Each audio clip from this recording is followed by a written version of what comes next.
సన్నిధిలో ఉండి ఆయనకు ఆత్మీయంగా ఉండి ఈయన సమ్యుడు కాబట్టి ఆయన దగ్గరతో పోరాడి వివిధ గ్రామాలకు తిరిగి ఎంతో ఆయనతో కొంతమంది కలుపుకొని తిరిగి మన సంఘాన్ని మన కులాన్ని బీసీలోకి చేర్పించి ఈ రోజు మన సంఘం ఏర్పరచుకున్నామంటే అది కులాయప్ప గారి ఘనత. ఆ కులాయప్ప గారి ఘనతతో ఈ రోజు రాబోయే కాలంలో నెక్స్ట్ సీఎం అయిన తర్వాత జగన్మోహన్ రెడ్డి గారితో పోరాడి మేమందరం కలిసి కార్పొరేషన్ ఏర్పాటు చేశారు. మేము సిద్ధంగా ఉన్నాం.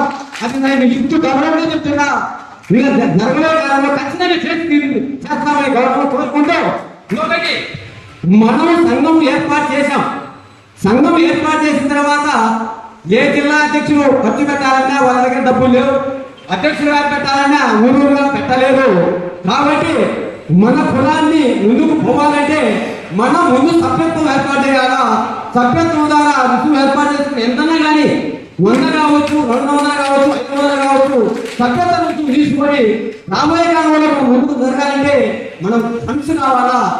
ఏ సంఘం పెట్టా, ఏ రాజకీయ నాయకులు పార్టీ పెట్టా ఖచ్చితంగా సభ్యత్వాన్ని ఉండాలి. మనం కూడా సభ్యత్వం ఏర్పాటు చేసి అన్ని జిల్లాలకు కూడా కమిటీలు ఫామ్ చేసి తొందరగా రిజిస్ట్రేషన్ చేసి ఆ తర్వాత మనం ఈ డబ్బుతో రాబోయే కాలంలో మన ఖర్చులకు ఉపయోగించుకోవాలని కోరుకుంటూ ఈ అవకాశం పెద్దలకు నమస్కారం తెలియజేసుకొని సెలవు.